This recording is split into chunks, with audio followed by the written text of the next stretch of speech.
सब आपकी गलती है। आप कौन हैं?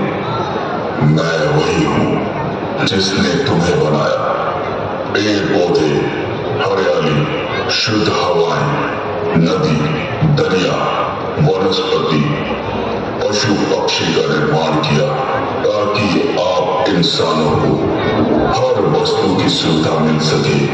इंसानों को मैंने दिमाग सबसे ज्यादा दिया ताकि आप इस दिमाग से अच्छी सृष्टि को और भी खूबसूरत बना सके, परंतु आप इंसानों ने उसका विपरीत किया है। कैसे? आओ तुम्हें दिखाता हूं।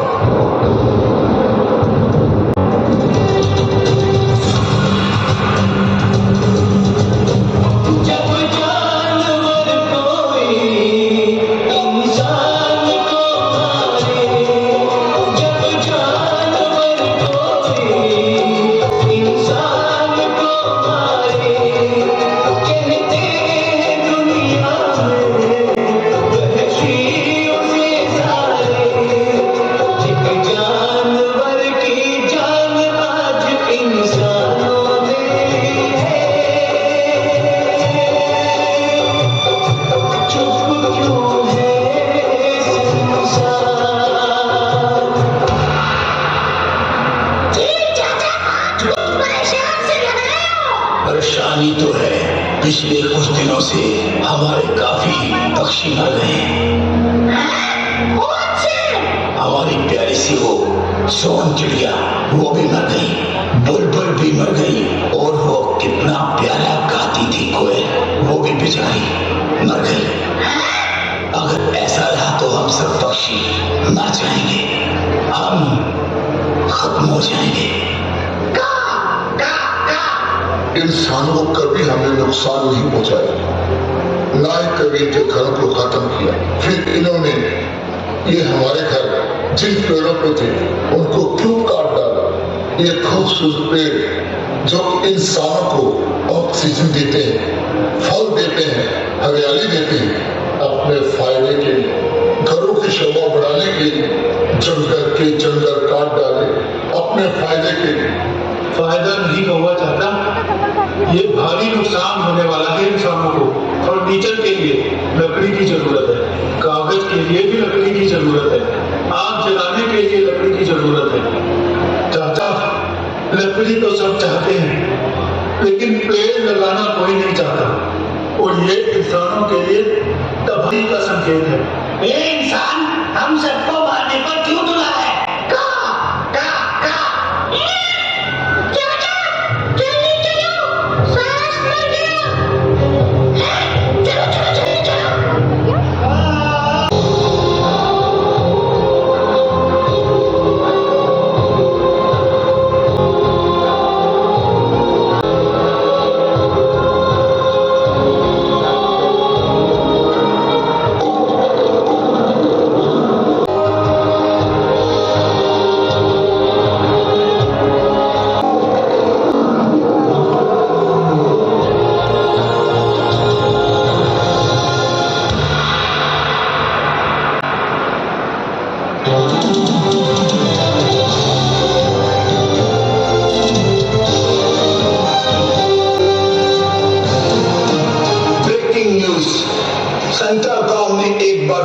एक शेर जो आदमखोर हो गया है, उसने 3 लोगों को मार दिया है और 2 लोगों को गंभीर रूप से घायल कर दिया है, और जिनकी हालत गंभीर बताई जा रही है।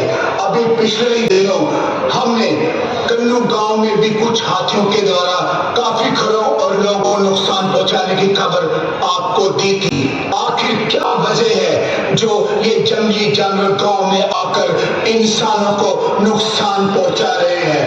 तो कारण हमारे सामने है। हमने इनके घरों को खत्म कर दिया, यानी कि जंगल के जंगल काट डाले हैं और पेड़ों को काट दिया है। अगर पेड़ों को हमने नहीं बचाया तो यकीन मानिए कल कुछ भी नहीं बचेगा। अरे नत्थू, अबे देख तो सही पेड़ कैसे सूख गया है। अबे कितना हरा हुआ करता था।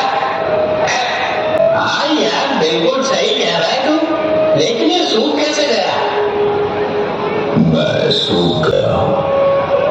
जब मैं छायादार था तब लोग मेरी छाया में बैठते थे, प्लास्टिक की पन्नियों में खाना लाते थे और पन्नियां यहीं फेंक कर चले जाते थे और वो प्लास्टिक यहीं पर दबता चला गया, मेरी जड़ों में फंस गया है और मुझे पूरा खत्म कर दिया है।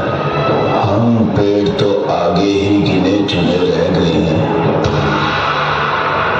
अरे नत्थू, पहले इस पेड़ को काट लेते हैं, फिर दूसरे सामने वाले पेड़ों को काटेंगे। ठीक है, मुझे मत काटो भाई, मत काटो मुझे।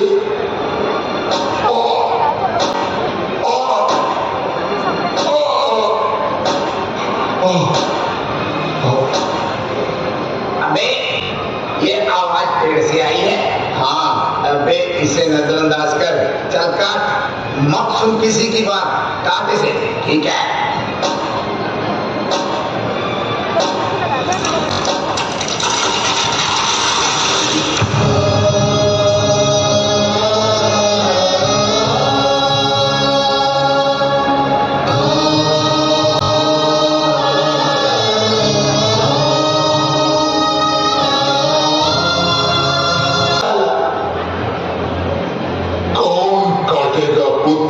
इंसानों ने ही काटा है मुझे, हमारी तो नस्लें ही नष्ट करती है। हमारी छाया में ये लोग आकर बैठते थे, हमें सुकून मिलता था पुत्र, और ये छोटे छोटे बच्चे हमारे तनों पे खेलते थे। एहसास होता था कि एक पिता की गोद में बच्चे बैठे हैं। पिताश्री, जब हम नहीं होंगे, जैसे कि ये इंसान एक एक करके हमें काट रहे हैं, तो क्या इनका जीवन जिंदा रहेगा? नहीं पुत्र, जानते हो हमने तूफान, बाढ़, सूखा को हमने ही रोक रखा है। इंसानों को जिंदा रहने के लिए ऑक्सीजन की जरूरत है, जो हम उन्हें देते हैं। फल, फूल, ठंडी हवाएं, यहाँ तक कि औषधि, दवाइयाँ हमें तो इन्हें देते थे। मुझे आज भी याद है पुत्र, जब महर्षि ऋषि मुनि हमारी पूजा किया करते थे, हमारी छाया में तपस्या किया करते थे, हमारा सम्मान करते थे, हमारी पूजा करते थे। मैं बहुत दुखी हूँ पुत्र। दुख इस बात का नहीं कि मुझे काट डाला है, दुख इस बात का है कि इंसानों के लिए हमारा ना होना तबाही का संकेत है पुत्र। अब मुझे ऐसा लग रहा है कि शायद मेरा अंतिम समय आ जाए पुत्र।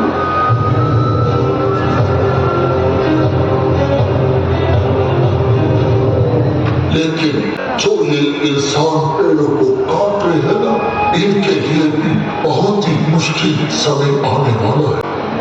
पिताश्री, इंसानों को कुछ समझा के जाओ, ताकि वो अपने आने वाले बच्चों के लिए अपना जीवन बचाएं। पुत्र, मैं तो सिर्फ यही कहना चाहता हूँ, बस पेड़ों को लगाए, पेड़ों की रक्षा करे, पेड़ों को नुकसान ना पहुंचाए, पेड़ों को काटे नहीं। हर इंसान ज्यादा से ज्यादा पेड़ लगाए, ज्यादा से ज्यादा पेड़ लगाए।